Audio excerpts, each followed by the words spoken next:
오늘은 두 번째 3프로 상담소의 2부를 이제 시작할 텐데요. 저는 개인적으로 중고등학교 때 가장 좋아했던 과목 두 가지가요. 하나는 역사, 두 번째는 지리. 그래서 천상 문과 체질인데 역사를 배우면은 항상 그런 생각이 들어요. 야, 나는 어디서 왔지? 축 연대기 위로 쭉 나와서 태정태세 문단세도 그렇지만 그래서 오늘은 역사학자 한 분을 여러분께 모실 텐데요. 한 해 책을 최소 두 권은 낸다고 해서 팬들이 방에 거쳐서 이 책만 쓰시나 이런 궁금증을 가질 만한 분이고 한국역사고전연구소 소장님 하고 계시고요. 유튜브 채널 임용한 TV를 운영하고 계시는 역사학자이자 유튜버이신 임용한 박사님을 모시겠습니다. 어서 오세요, 박사님. 네, 안녕하세요. 반갑습니다. 제가 소개를 잘 했습니까? 감사합니다. 한 해의 책을 두 권씩 내세요? 꼭 그렇지는 않은데 어쩌다 계산해 보니까 대략 그렇게 되더라고요. 와, 역사책을? 뭐 대체 역사책이죠. 네. 제가 뭐 딴 걸 쓰겠습니까? 그러면 하루에 독서와 집필에 쓰시는 그 시간이 평균적으로 얼마나 되세요? 근데 이제 그런 건 생각 안 하고 그냥 합니다. 그러니까 뭐 일정하지가 않아서. 그냥 삶이. 네, 그냥 내내 시간 내면 내내 앉아 있어요. 다른 일 할 일도 없고 하니까. 한국사 전공이시죠? 네네. 한국사에도 여러 이제 이런 계통이 있는데. 제가 원래는 고려말 조선 초기에 드라마 잘 타는 이제 정도전, 세종, 경국대전 편찬 이런 게 이제 국가체제. 네, 국가체제가 전공이죠. 예. 근데 이제 정도전 가지고는 방송에 아무도 안 부르더라고요. 그랬는데 사실 이게 왜 그렇게 됐냐면 고려말에서 조선전기 개혁을 할 때 가장 중요한 문제의식이 국방이었어요. 국방. 그렇죠. 국가체제라는 건 고대부터 지금까지 국가의 제일 임무는 국방 때문에 생기는 거고 사실 그게 없다면 국가는 존재 이유가 없어요. 왜냐하면 국가는 속된 말로 세금 뜯는 집단이고 뭐 사람들한테 강요하는 집단이잖아요. 그렇죠. 물론 이번에 무슨 그 참사 같은 것 때문에 우리가 그 필요성을 그럴 때는 이야기하지만 보통 때는 사람 귀찮게 하는 게 모든 법과 제도 아니고 일로 가지 마라. 이건 이래야 된다. 통제와 복종 그리고 권력과 세금을 만들어내는 게 국가인데 그 상위의 지배 기구를 인정하고 사람들이 이게 있어야 된다고 하는 절대적인 이유는 사실 국방이에요. 그런데 고려 말에 국방 체제가 무너진 거죠.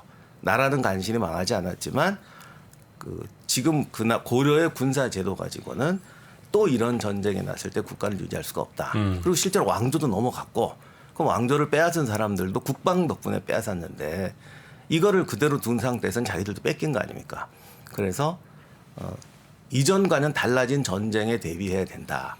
그러기 위해서 국력을 키워야 되는데 그러려면 모든 거를 다 바꿔야만 되는 거죠. 신분제도, 세금제도.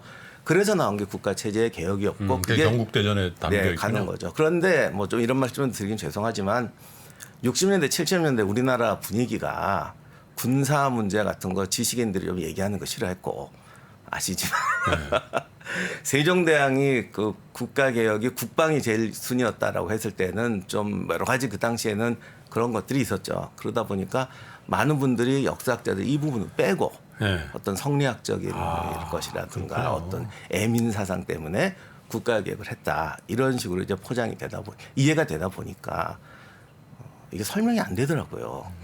그래서 이제 군사 문제를 제가 하다 보니 빠진 게 너무 많은 거죠. 군사제도는 개혁한다고 하는데 전략 전술은 어떻게 하는지 얘기가 없어요.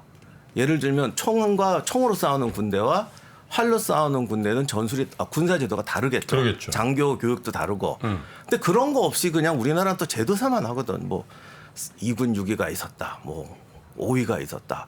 5위 체제다. 근데 아무리 봐도 난 5위 체제가 뭔지를 모르겠는 거야.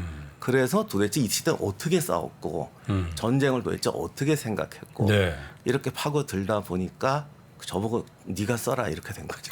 전쟁사를. 아니, 박사님 이야기 듣다 보니까 여기 잠깐 이제 박사님에 대한 보니까 새로운 시각으로 보신다는 게 있으셨는데요. 문득 든 생각인데 그럼 한글을 이렇게 창제 맞죠 용어 네네. 하신 거에도 좀 국방의 어떤 뭐 그런 어떤 뭐 일부 동기가 있었던 그거는 이제 직접적인 연결은 아닌데 네. 이걸 얘기하면 이제 길어지면 어쨌든 세종대왕이 했던 건 국가의 기능성을 강화하는 거였어요. 그러니까 사회 모든 문제에 국가 행정이나 국가가 개입해야 된다. 근데 거듭 말씀드리지만 이번 그 이태원 비극 같은 경우에는 국가가 빨리빨리 개입해야 되지 않느냐라고 우리가 이렇게 생각을 하지만 또 사람들이 세금 내고 그럴 때는 좀 놔둬야 되지 않냐. 항상 사람들한테는 두 가지 욕구가 있잖아요. 그래서 국가가 행정력을 강화하고 과거의 지역에 자율적으로 남겨왔던 질서에 국가가 강화해야 된다는 게 세종의 목표였어요. 물론 거기가 국방하고 이제 연결은 되죠. 그런데 이렇게 국가의 그 뭐랄까 개입을 관여하다 보니까 애꿎은 피해자가 생길 수 있다는 거죠. 그렇다면 백성들에게도 저항권이 있어야 되고 일단 알아야 되잖아요. 법을 반포하고 하는데 예전에 그냥 지방관이 개입하지 않을 때는 법 몰라도 되는데 개입을 한단 말이에요. 이번에 이렇게 됐으니까 너 세금 이렇게 내. 그런 세금이 있었어요. 이러면 안 되잖아요. 그래서 백성들이 법을 알아야 되고 이런 것에 대해서 공지가 가야 된다. 또 몰라도 수령으로 가는 사람에게 제대로 아무도 몰라, 글도 몰라 이러고 가는 거하고 저 사람들에게도 법이 공지가 되고 저 사람들도 알아라고 이렇게 될 때의 수령의 마음가짐이 다르잖아요. 그러니까 백성들이 글은 몰라도 법은 알아야 된다. 그럼 어떡할까? 한글 같은 거 있어서 포고문, 공고문, 백성들이 뭐 자기들의 억울함을 이야기할 때 그들을 위한 문자가 있어야 된다. 이래서 나와요. 근데 이 진짜 한글 말씀하시니까 예전에 진짜 어렸을 때는 동네 할머니들이 뭐 이렇게 편지 같은 거 오면 이거 봐 이런 경우가 있었어요. 경험 없으세요? 아, 나만 있나? 아, 형님 저 어제 거도 잘 기억이 안 나요. 진짜 본인이 당신이 나 까막눈이라고 하는 분들이 덜어 있었거든요. 그렇죠. 그죠? 예. 그런데 이게 까막눈은 두 종류가 있는데 내가 몰라도 말씀하신 것처럼 옆에서 읽어줄 사람이 동네 한두 명은 있어. 그러니까 전달은 되는 거예요. 동네 그쵸. 사람들한테. 직접 읽지는 못해도. 아예 못 읽어. 옛날에 한문 어렵잖아요. 이 마을에는 그런 거 읽을 사람 아무도 없어 해서 집단이 못 읽는 거는 완전히 다른 문제예요. 그래서 우리나라도 옛날에 보면 문맹률은 낮아도 모든 마을 산간 벽지까지 글은 들어가요. 편지가 들어가고 글이 들어갑니다. 왜? 읽을 사람이 마을에 있으니까. 요건 굉장히 다른 문제입니다. 그러니까 한글의 영향은 굉장히 큰 거예요. 우리 정광호 대표님은 저기 전공이 뭐죠? 경영했습니다. 경영. 예. 그럼 문과시네요. 네, 맞습니다. 역사를 좋아하셨나요? 저는 사실 좋아했던 과목은 없었고요. 입시 때문에 재수까지 해서 그냥 공부 열심히 했습니다. 아, 나 이런 분들이 제일 싫어. 좋아했던 과목 없는데 좋은 대학교 가. 나는 지금 역사도 좋아했고 지리도 너무 하신 거 제가 아니에요? 대학에서 강의할 때 역사 좋아했던 사람 손 들어보라고 그랬더니 네. 2% 3%밖에 안 되더라고요. 저 3%잖아요. 그러니까 그래서 3%를 하신 것 같아요. 미치겠다. 저기 그거. 아, 네. 근데 지금 박사님 말씀 들으니까 이제 요즘 뭐 이게 뭐 조직 뭐 심리 뭐 연관된 리더십 뭐 이런 데서도 요즘 또 코로나 때문에 이제 연구되고 있는 소위 그 정보의 비대칭성 뭐 내지는 리더십이 정보를 위기와 아니면 얼마나 안정적인가에 대해서 정확하게 미스매치가 안 나도록 실제 그런 게 이제 코로나에 대비한 이런 사망률이나 감염률이랑 연관이 있으니까 이제 그런 연구들도 있고 한데 한글이라는 게 이렇게 어떻게 보면은 그런 좀 그 당시로서는 진짜 네. 그런 비대칭성을 줄일 수 있는 정말 어떤 훌륭한 일을 네. 뭐 하나만 하는 얘기지만 훌륭한 일이네요. 네, 근데 그런 부분이 우리 역사학계에서 굉장히 사실 지금도 잘 안 알려져 있고 그런 부분이 강조되지 않았던 부분이 제가 안타까웠던 부분이죠. 네. 사실 국가 시스템 차원에서 되게 네, 좀 네. 네. 형님도 그 비슷한 일 하신 거죠. 비대칭성? 네. 그렇죠. 이 금융시장의 비대칭성에 그게 제일 심했던 데가 금융시장이에요, 사실. 옛날에 제가 90년대 뭐 이럴 때 증권업계 활동할 때는 이거 뭐 여의도밖에 몰라요. 그죠? 맞습니다. 네, 예. 뭐 인터넷도 없고 그러니까 그냥 신문에 나야 되는데 신문에 안 내주면 여의도 바닥에 무슨 일이 벌어지는지는 진짜 별 세계의 일이에요. 근데 요즘에 보면 뭐 무슨 랜드 사태니 무슨 생명 사태니 이런 것들이 그냥 유튜브를 통해서 저희도 하지만 쫙 해가지고 야 이게 문제라던데 그러니까 정책들이 바뀌더라고요. 네, 네. 근데 저도 연구할 때에 젊을 때는 특히 그렇지만은 딱 눈에 보이는 거.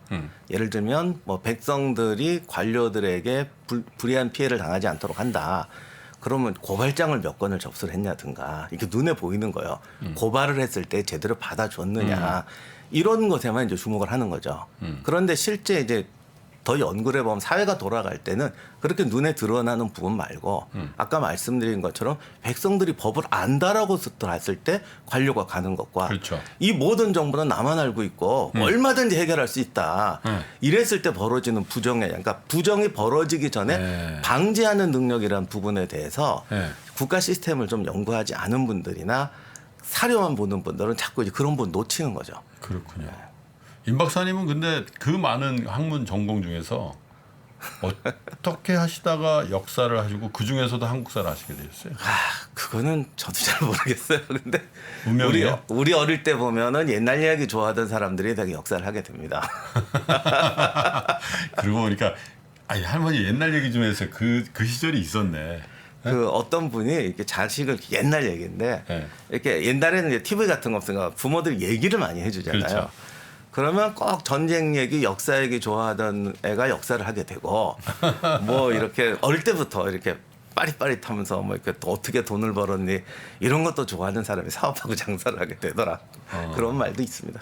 그래서 임 박사님은 이제 전자의 케이스이셨다 이거죠? 네, 뭐 불행하게도 전쟁 케이스죠. 그 누가 옛날 얘기를 좋게 해주셨어요? 저희 집에는 그냥 저럴 땐 책 보기가 좀 구하기가 힘들었는데 저희 아버님이 책 보는 거는 좀 많이 투자를 해주셨어요. 그래서 이제 우리나라 책만이 아니라 서양책 책도 많이 봤고 또 아버님이 목사님이시니까 이제 성경 뭐 이런 얘기도 많이 보는데 성경이 사실 성경이 따지고 보면 역사죠, 역사고 다 사실은. 전쟁 얘기잖아요. 네. 그게 아마 영향을 끼쳤던 것 같아요. 그러시군요. 아버님은 성경을 보면서 우리 용환이 임 목사 돼야지 그랬는데 역사자는 아니에요.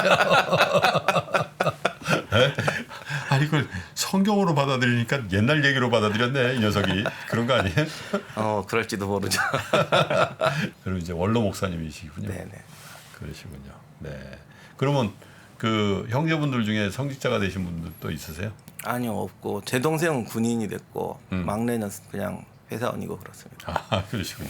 하긴 뭐 목사님 자제분들이 꼭 목사가 돼야 된다라는 그것도 좀 네? 네, 맞습니다. 그런 거죠. 예. 예. 근데 최근에 쓴 책 중에 그 우리 구독자 여러분들이나 팬들에게 좀 소개해 주실 만한 책이 있다면 여기가 이제 경제 프로니까 뭐 주식 투자의 법칙인가 뭐 이런 책이 하나 있긴 있는데 주식 투자의 법칙도 예. 주셨어요? 근데 솔직히 제가 주식을 하는 건 아니에요. 예. 근데 그 책은 제목 때문에 조금 오해는 있는데 예. 원래는 그러니까 그 전술 전략이라는 관점에서 쓴 거예요. 예. 그런데 간단히 말씀드리면 사람들이 병법이다 무슨 뭐 예를 들면 주식 투자의 방법이다라고 얘기하면 이런 거 있잖아요. 뭐 참으로 팔 땐 어떻게 팔아? 기관총 진지를 공격할 땐 어떻게 해라?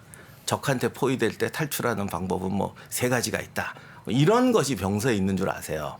그런데 실제 병서는 대부분은 그런 얘기가 있는 것도 있지만 네. 그 전에 이를 포위망을 탈출하는 법이 3가지라고 했을 때 내가 직접 상황에 닥쳤을 때 옳은 것을 선택하는 거는 어떻게 하냐. 3가지 중에 뭘 선택할 것이며 그리고 모든 전투는 사실 기본적으로 응용이거든요. 네. 내가 3가지 방법을 배웠다고 해서 그 3가지 방법을 그대로 쓸 수 있는 건 아니에요.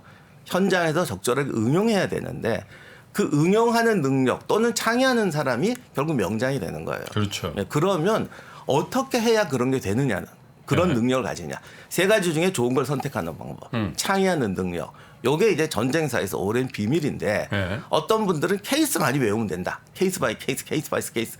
아니면 그냥 실행하면 된다라고 생각하는 분들도 있어요.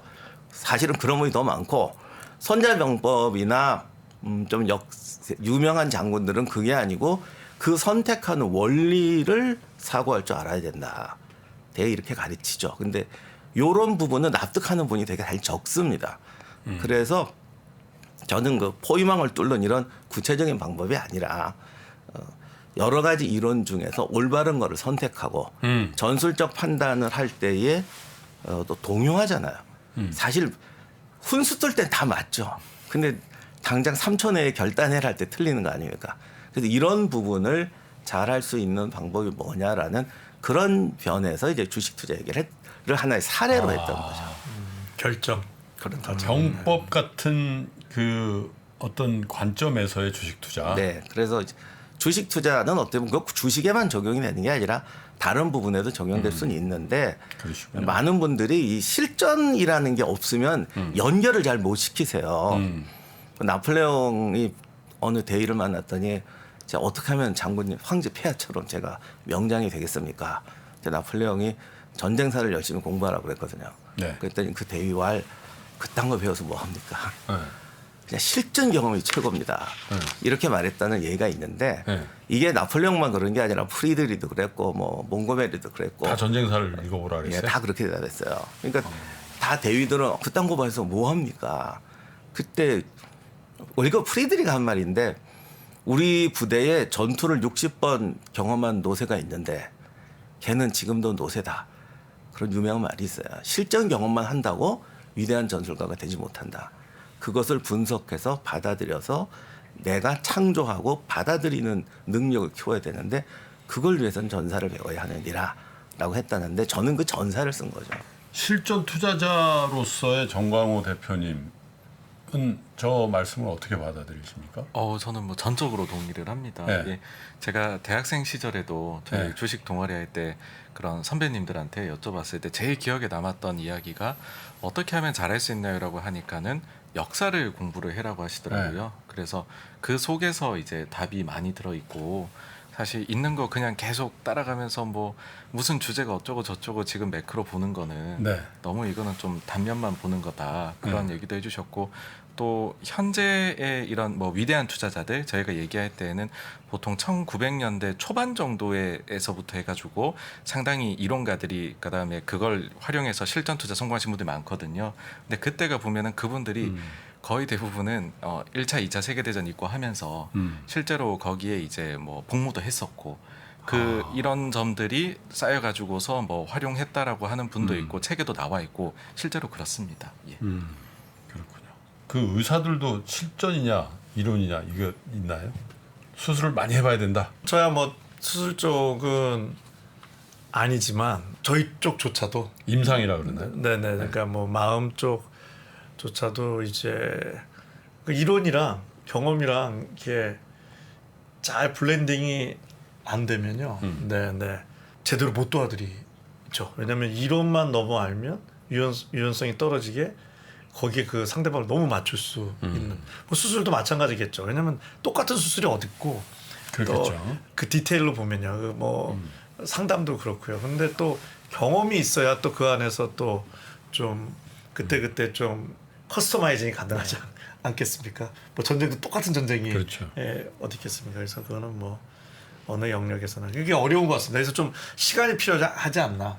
뭐 어디서 조금 내가 뭐 누구한테 도움을 주거나 내가 뭘 하기 위해서는 좀 지식 플러스 경험적 지식, 이론적 지식이 이렇게 쓱 이제 좀 만나는 그런 그러니까요. 노력이 필요하지 않나 이게 싶습니다. 방송을 이 투자 관련해서 방송을 제가 진행을 꽤 많이 하잖아요. 하다 보면 그런 걸 느낄 때가 있어요.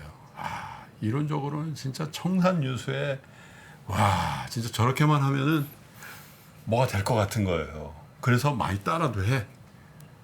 근데 이렇게 뭐가 이렇게 딱 잡히는 게 없는 거예요. 근데 또 어떤 분은 투박하고 막 그런데 맥을 착 짚는 이 실전 그게 있단 말이에요. 근데 이 전달 능력이 또 없는 분들이 있어. 그러니까 이걸 잘 섞어가지고 어떤 분이 딱 그분이 이분이에요. 갑자기 네. 이론도 아주 딱 실전도 또 펀드매니저서 그러니까 전쟁사에서 사실 경험론자들의 약점은 뭐냐면 똑같은 경험을 했을 때 성장 속도가 다르다는 거예요. 그리고 우리가 전쟁사에서 천재라고 말하는 사람들은 거의 경험을 안 했는데도 경험 수치보다 뛰어높아요. 동물적인 그런 게 있는 거예요? 그건 동물적인 게 아니라 정말 지적인 능력이 같이 된다고 봐요. 그러니까 현장에 안 오고 책으로 공부했던 과거의 100년 전 전쟁을 책으로 공부했던 사람들이 현장에 왔을 때 차이점을 인식하고 새로운 도전을 찾아내는 거죠. 예를 들면 그런 사람은 이제 천재급이고 그러니까 롬멜 같은 경우는 롬멜 사막이에요. 전 1차 대전 때 중위로 참전했는데 첫 임무가 그 밤 나르는 거였어요. 왜냐면 방금 왔는데 중위가 전쟁을 모르니까. 그래서 밥 가지고 중대에 도착했더니 벌써 장교가 다 죽은 거예요. 네가 지휘해라. 보통 이게 스토리대로 하면은 전쟁터는 안 와봤으니까 갑자기 지휘하면 누구나 그게 경험 없어 죽거든요. 그렇죠. 그랬는데 당시 아무도 쓰지 않던 놀라운 획기적인 창의적인 전술로 이겼어요. 그러니까 이거는 전투를 수십 번 해보내도 저렇게 못해요. 그런데 그걸 했죠. 그 뒤로 계속 앞서가는 거죠. 남들은 한 번 했을 때 100번 한 사람보다도 더 빨리 나가는 거. 전에 제가 예일대학교 교수 뭐 분이 인터뷰한 걸 봤는데 예일대학의 목표가 뭡니까 그랬더니 이 학교 졸업생이 이제 회사에 나가서 남하고 똑같이 근무를 할 때 똑같이 근무를 했는데 우리 학교 학생들은 2배, 3배는 빠르다. 이거를 만들어내는 게 교육의 본질인 것 같다라고 했거든요. 그러니까 손자병법 같은 건 다 그런 거예요. 그 능력을 키우자는 거예요. 왜 똑같이 경험했는데 누가 더 빨리 나가느냐. 그리고 더 다른 세계로 가느냐. 경험을 한 사람들은 경험을 반복하는 사람이 너무 많습니다. 근데 경험을 통해서 방금 말씀하셨듯이 새로운 상황이 왔을 때 전혀 새로운 전술을 창조해내는 거예요. 그런 사람이 진정한 승리자죠. 그렇지. 그 능력이 필요하다라는 거죠. 그 요즘에 전쟁을 하고 있잖아요. 네? 러시아, 우크라이나 벌써 1년 다 돼가요. 올해 3월인가부터 시작했으니까 연말 다 돼가니까.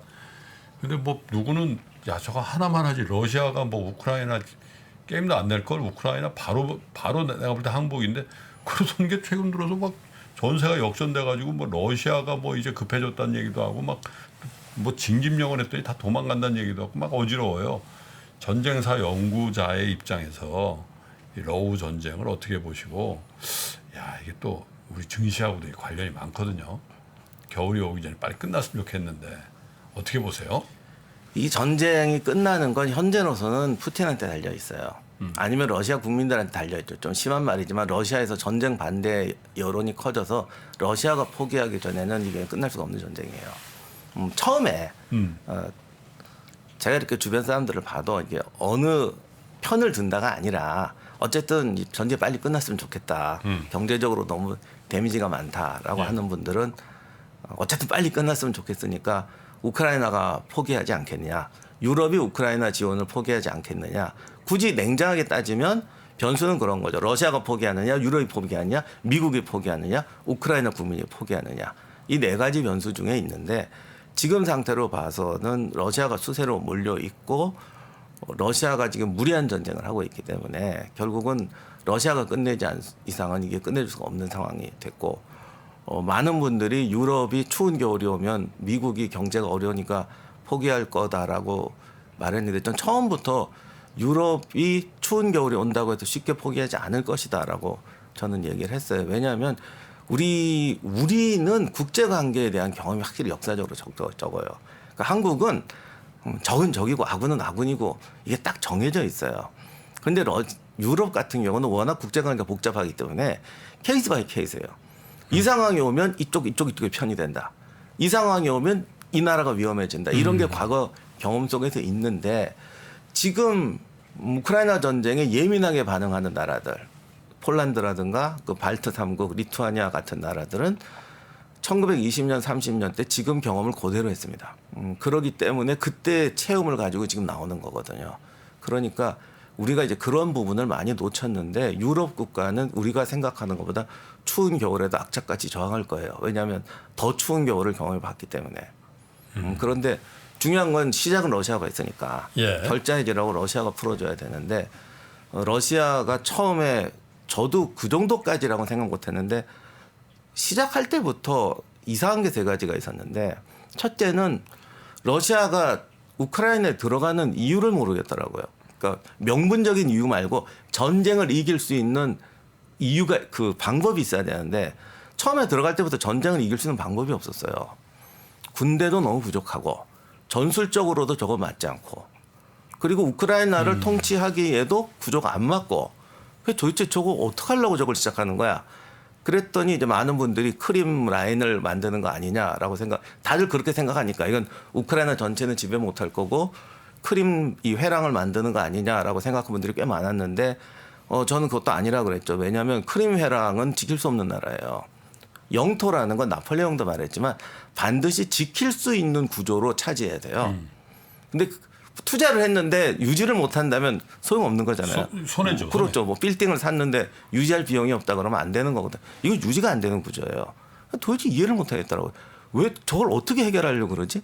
그래서 제가 세 가지가 없다고 그랬어요. 전쟁을 이길 수 있는 방법이 없고 전쟁을 끝낼 수 있는 방법이 없고 전쟁을 계속할 방법도 없다. 근데 도대체 이거 왜 이렇게 하는 거지? 라고 했는데 실제 전투를 했더니 러시아군이 실전 경험이 없는 군대 티가 너무 나는 거죠. 그런데 방금 했지만 실전 경험이 없어도 빨리 극복하는 나라가 있어요. 누가 그러더라고요. 어차피 모든 전쟁은 실전 경험 없이 시작하는 거 아닙니까? 그런데 한쪽은 극복하는 능력이 빠르고 한쪽은 실전 경험을 이렇게 극복하는 능력이 느리다면 이건 심각한 문제가 돼요. 그런데 우크라이나에 비해서 러시아는 그 경직된 사회 체제, 경직된 문화, 경직된 군사 제도 때문에 이런 것을 빨리 해결할 수 있는 구조가 안 돼 있었습니다. 거기다가 뭐 여러 가지 다른 불리한 요건도 있고 그리고 정치권의 간섭이 너무 심해서 이 전쟁 끝나면 처음 시작할 때부터 군부나 쪽에서는 이렇게 하면 안 된다는 얘기가 있었을 거다. 중간중간에 상황이 벌어질 때 이렇게 하면 안 된다는 얘기가 있었을 거라는 문서가 분명히 나올 거예요. 근데 이거 정치권이 누른 게 틀림없거든요. 전쟁이 정치권이 누르면 꼭 티가 나는 전술이 있어요. 그런데 여기가 그렇게 하더라고. 그러니까 우크라이나는 또 밀리게 되는 거예요. 전투를 전투로 보는 집단과 정치적 논리로 지배하는 집단은 차이가 나요. 그러니까 군대도 준비 안 돼 있지. 군대를 키울 수 있는 역량도 없지. 실전에 적용할 수 있는 구조도 안 되지. 정치권의 압박은 심하지. 그러니까 러시아가 출구가 없었어요. 그렇군요. 그러니까 출구가 어려우니까 이게 쉽게 빠져나가지를 못하기 때문에 러시아가 뭔가 부러지면서 포기하기 전에는 이 전쟁이 끝나기가 힘든데 그 부러지는 게 빨리 올 수도 있고 늦게 올 수도 있는데 그 부분은 신이 아닌 이상 판단할 수가 없는데 지금 단계에서 우크라이나군이 좀 빠르게 성장은 하지만 어느 한 군데서 결정타를 먹이는 방법이 그나마 좀 나은 방법인 것 같은데 지금 러시아가 훈련 안 된 병사를 전쟁터에 집어넣는 굉장히 위험한 방법을 썼어요. 그런데 여기서 이제 어느 한쪽이 섬멸을 당하거나 집단으로 어디 전선 하나가 뚫리면서 뭐 일개사단이 포로가 된다거나 이런 좀 충격적인 사건이 나면 그때 이제 러시아 국민들의 반응이 어떤가를 한번 봐야죠. 그렇게 되면 또 핵을 쓸 수도 있지 않냐 이런 걱정들도 있어서 네, 걱정인데. 그럼 그것 때문에 핵을 가지고 너무 초장에 약화된 상태에서 반격으로 나니까 뚝 부러지니까 핵카드를 썼다고 저는 보는데 핵카드라는 거는 처음엔 협박으로 시작해도 끝에 가서는 어떻게 될지 모르는 게 원래 싸움이잖아요. 그래서 결코 방심할 수는 없는데 실제로 푸틴도 핵카드를 처음에 쓸 때는 전선이 너무 종이장처럼 얇아져 있는데 우크라이나가 치고 나오니까 너무 급해서 꺼내서 가능성이 좀 높다고 봐요. 다만 그것이 절대로 안 쓴다는 걸 보장할 수 있는 건 아니다. 원래 싸움은 합리적으로 시작해서 진흙탕으로 끝나는 게 전쟁이기 때문에 어디로 갈지는 모르겠습니다만 현재는 그런 상태인 것 같습니다. 자, 박사님과 또 어떻게 역사 얘기에 전쟁사 얘기를 하다 보니까 우리가 거의 관심을 엄청 갖고 있는 너후 전쟁까지 왔네요. 네. 정광호 대표님께 마지막 사연 좀 읽어달라고 부탁을 드릴까요?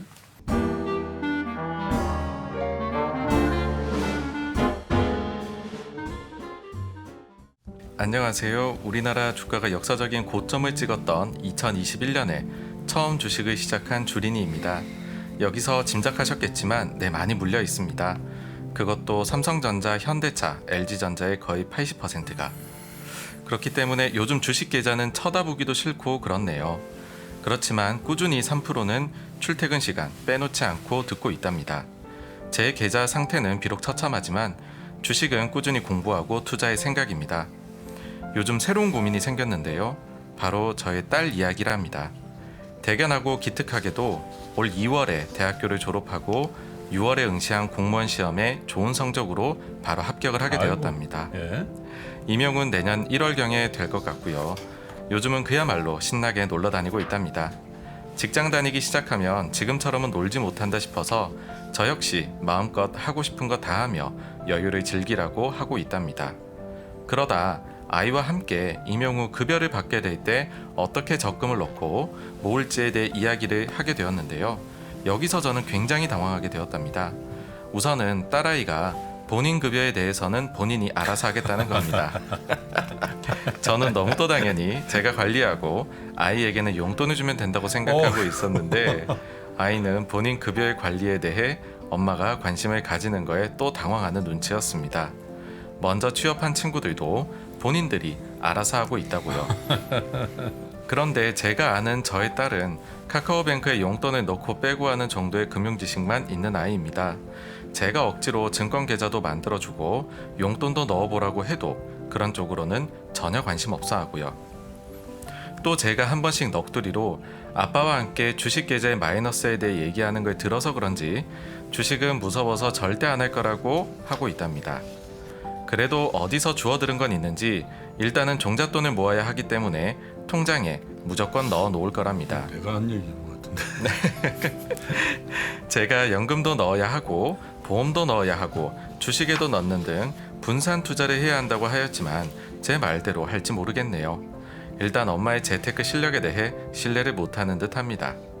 어떻게 하면 좀 더 효과적으로 사회초년생 재테크에 대해 알려줄 수 있을까요? 물론 딸아이를 믿지만 그래도 조금이라도 더 도움되는 조언을 해주고 싶답니다. 예, 김프로님과 훌륭하신 패널님들의 멋진 고견 부탁드립니다. 감사합니다 해주셨습니다. 부산에서 50대 주린이들이 혹시 어머니가 네? 하신 거죠? 어머니. 네. 부산 그 버거 파티에 오신 분 아닌가 모르겠네. 50대 주린이들이.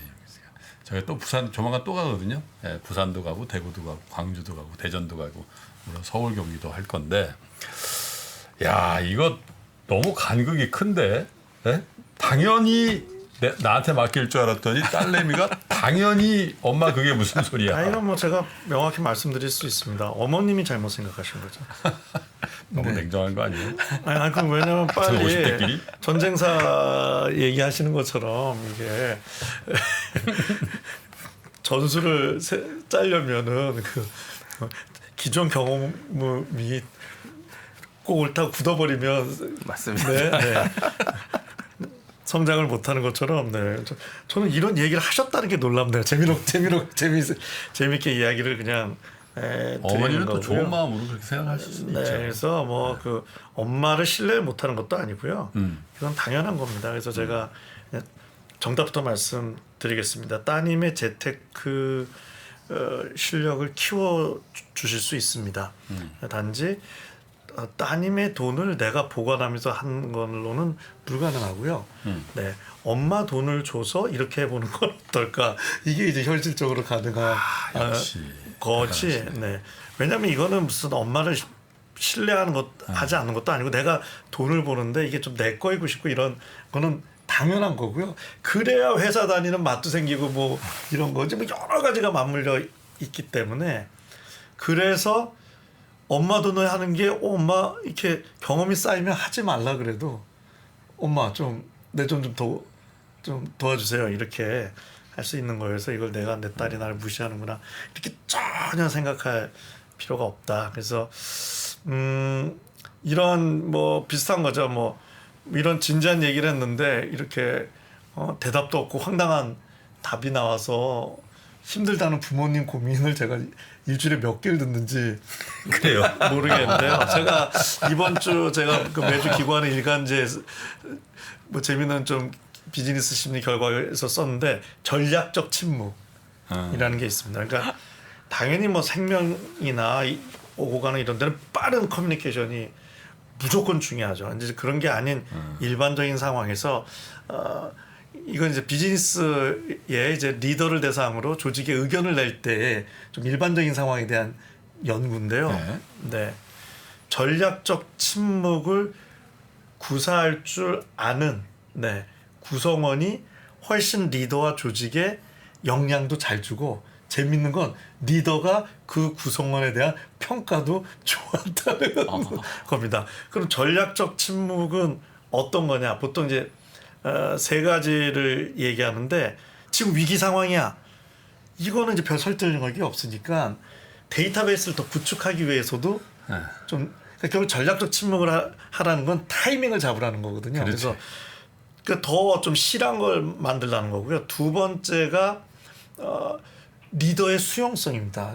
리더는 항상 잘 경청해야 되지만 사람이기 때문에 리더가 좀 지쳐 있는데 그날 막 저녁 6시쯤 가갖고 이거 다 해줘야 돼요 그러면은 못 받아들인다는 거. 세 번째가 이제 연관성. 지금 조직이 어느 프로젝트에 왕창 집중해 있는데 지금 이것도 중요한 얘기지만 너무 연관성이 떨어진 얘기를 하면은 안 먹힌다는 거죠. 그게 좀 끝난 다음에. 근데 의외로 뻔한 얘기인데 굉장히 빠르게 그 의견을 개진하는 경향이 많대요. 그 이유는 빨리 얘기할수록 진정성이 있다. 두 번째, 빨리 얘기해야 리더가 고민할 생각이 있다. 그래서 제가 이거를 자녀 소통에 했거든요. 빨리 얘기해야 우리 애가 빨리 변할 거다. 빨리 얘기해야 우리 애가 많이 생각해서 변할 거다 생각하는데 제가 보기에는 그 리더님 이상 제일 어려운 리더가 자녀라는 리더입니다. 그래서 그 타이밍을 잘 안 잡으시면요, 네, 애매해진다는 말씀을 꼭. 모두 전략적 침묵이 중요하다. 정확하게 1년 몇 개월 전에 이런 입장이었거든요. 저희 딸도 이제 사회 초년생으로 물론 이제 외국으로 갔는데 제가 똑같이 한 것 같아요. 돈을 조금 줬어요. 네, 이제 해외로 가니까 정착해야 되고 그러니까 돈을 조금 주고 그래 이제 돈도 좀 아껴 쓰고 그렇게 해라. 그 정도만 딱 얘기를 하고 했는데 첫 달 월급을 다 쓸 땐가 카톡이 왔더라고요. 아빠 그나저나 어떻게 해야 돼? 물어보더라고. 그래서 이제 그때 제가 해준 게 오케이 그러면 3달에 한 번씩 S&P를 추정하는 그 인덱스를 추정하는 펀드에 넣어라. 그래서 제가 준 돈도 있으니까 그 말을 잘 듣더라고요. 딱 주식 올랐잖아요. 또 3달 정도 있으니까 아빠 또 넣어야지. 그래서 그럼 넣어야지. 또 3달이 지나니까 약간 이게 피크아웃 한 거야 주가가. 그랬더니 어떻게 해야 돼? 이렇게 하면 그래도 해야지. 그랬더니 주가 막 폭락하니까 얘가 연락이 없네. 그래서 내가 야 너 이번에는 그거 안 넣냐? 그랬더니 넣어야 돼? 좀 심각하게? 그래서 네. 넣어. 그렇게 해서 이제 지금까지 계속 3개월에 한 번씩 넣고 있다고 하는데 아빠에 대한 신뢰가 상당 부분 많이 훼손이 됐다가 조금 회복된 것 같아요. 아니야, 저 형님에 대한 신뢰가 있을 겁니다. 다 메꿔 줄 거라. 솔직히 아니면 안 넣습니다. 메꿔 주겠지. 네. 방송 보겠구나. 취소. 아니 모른 척해도 다 알아요. 우리 정광호 대표님은 첫 월급 타셔서 어떻게 했었어요? 첫 월급 탔을 때예요. 그때 뭐 부모님하고 할머니 선물 그냥 조그만하게. 당연히 예, 돈 관리는 예. 뭐 주식 동아리 출신이시니까 뭐. 예. 뭐 그냥 그거는 대학생 때부터 제가 다 그냥 알아서 그러니까. 했었습니다. 어머님이 조금 기대를 조금 그리고 기대라기보다는 그 아이에 대한 신뢰를 그냥 조금 더 보여주시는 게 좋을 것 같긴 한데 전쟁사 전문가의 입장에선 이 침묵의 전쟁 어떻게?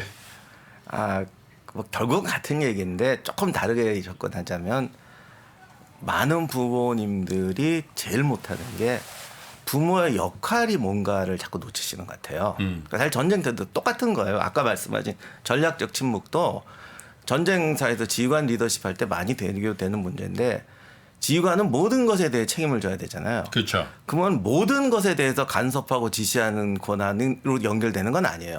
부모 입장도 똑같아요. 자식의 모든 행동에 대해서 부모는 남이 시키지 않든 양심의 가책과 책임감을 느껴요. 네. 그러다 보니까 부모는 무한 자녀에 대한 그 관심을 기울이시는데 이래서는 안 된다는 거지. 부모가 할 수 있는 역할과 스승이 할 수 있는 역할과 친구가 할 수 있는 역할이 있는데 이 부분을 먼저 냉정하게 고민하셔야 되는데 이걸 고민하는 부모들이 거의 없고 자식이 다 큰 다음에 이걸 깨달아요. 이분도 아마 지금 얘기 들어보니까 딱 이제 그 단계신데 예. 이제 깨닫고 나면 다 지나간 경우인데 네. 이게 진짜 힘들더라고. 근데 지휘관도 이거 잘하는 사람이 성공하는 거죠. 그러니까 많은 사람들이 무슨 지시형이냐, 뭐 맡기는 스타일이냐 이런 거 고민하는데 이걸 껍데기만 들은 지휘관은 다 실패합니다.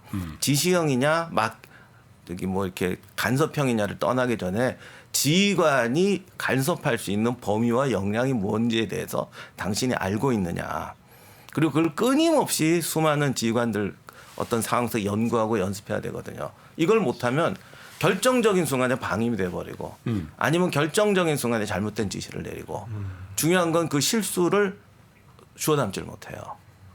그러니까 실제로 임무형 전술 같은 데서 보면은 이 맡기는 게 원래 쉽지가 않기 때문에 실수를 많이 하는데 실전에서는 실수 많이 합니다. 어떤 위대한 장군도. 하지만 그 본래적인 지휘관이 할 수 있는 것과 저 사람이 해야 될 것에 대한 고민을 계속 해온 사람, 부모가 할 수 있는 역할에 대해서 고민했던 사람은 명령을 잘못 내려갔다도 빨리 파악해요. 근데 그렇지 않은 사람은 대체로 부모는 무한 사랑, 무한 책임, 무한 간섭. 네, 그거는 위험하죠. 근데 이게 예. 말씀. 아니 약간 그냥 스토리텔링을 바꿔드리고 싶어요. 지금 절대 지금 이 슬픈 사연이 아니고요. 제가 보면 거의 예. 자랑형 그쵸. 사연입니다. 그냥 근데 속은 좀 상하신 거야 지금. 네, 그러니까 상했는데 아니, 그러니까 이게 항상 거꾸로 생각해 보면 좋아요. 그러면은 시험엔 떨어진 딸이 마음은 돈만 있으면 엄마한테 다 관리하겠다는 그 딸을 원하시는 건지, 네. 이 옵션이 몇 개 없거든요. 근데 자기 지금 되게 좋은 상황입니다. 아, 우리 딸 되게 귀엽네. 그래서 아, 엄마 그냥 농담으로 한 거고, 우리 딸 잘 투자하고, 엄마도 좀 맡겨보고 우리 아니 뭐 공동으로 하자든지 좀 이렇게 하시면 어떨까 제가 싶네요. 솔루션을 간단한 거 하나 드릴게요. 야, 너는 네가 관리하고 3프로 TV 좀 봐. 그렇게 하세요. 그렇죠. 네. 두 분이 공동 출자해서 공동 모의 한번 해보시는 건 어떤가요? 모의 투자? 네. 네. 아니 그리고 저기 우리 어머님 마음이 상하신 건 아니지만 어디서 주워 들었다냐 우리 형님한테 주워. 제가 늘상 얘기했잖아요. 이게 너무 작은 돈으로 주식 투자 시작하지 말라고. 그러니까 조금 이렇게 예? 규모 있는 시드 머니를 꼭 모으고 그 기간 동안에 공부를 하면서 준비를 하라고. 그거는 것 같아요. 우리가 전쟁터라는 게 우리는 사실 경험해보지 않았지만 실제로 전쟁터라는 걸 진짜 리얼한 걸 우리가 보고 있잖아요. 근데 아까 박사님 말씀대로 전혀 준비가 안 된 사람을 징집해가지고 군복 입혀서 거기 투입한다는 건 솔직히 얘기해서 그 사람들은 거의 의미 없는 죽음을 당하는과 동시에 그 전황에도 훨씬 더 불리한 일이잖아요. 네. 왜냐면 거기에 비용도 엄청 들고 또 그게 또 다른 쪽에 구멍이 나고 그러잖아요. 네네. 근데 주식 투자를 우리가 꼭 전쟁이라고까지는 할 수 없지만 시장과 우리가 어떤 의미에서 경쟁을 해야 되는데 총검술도 안 배우고 전쟁터에 내보는 거나 주식의 기본적인 분석이라든지 이런 것도 모르고 주식 장으로 내보내는 게 안 맞는 거 아니에요, 사실. 네, 맞습니다. 자본주의 사회에서 이 돈이라는 게 얼마나 중요한데. 그렇잖아요. 그런 측면에서 시드머니를 좀 모으시고 그 기간에 꼭 준비를 하시라는 이제 조언을 드리는데.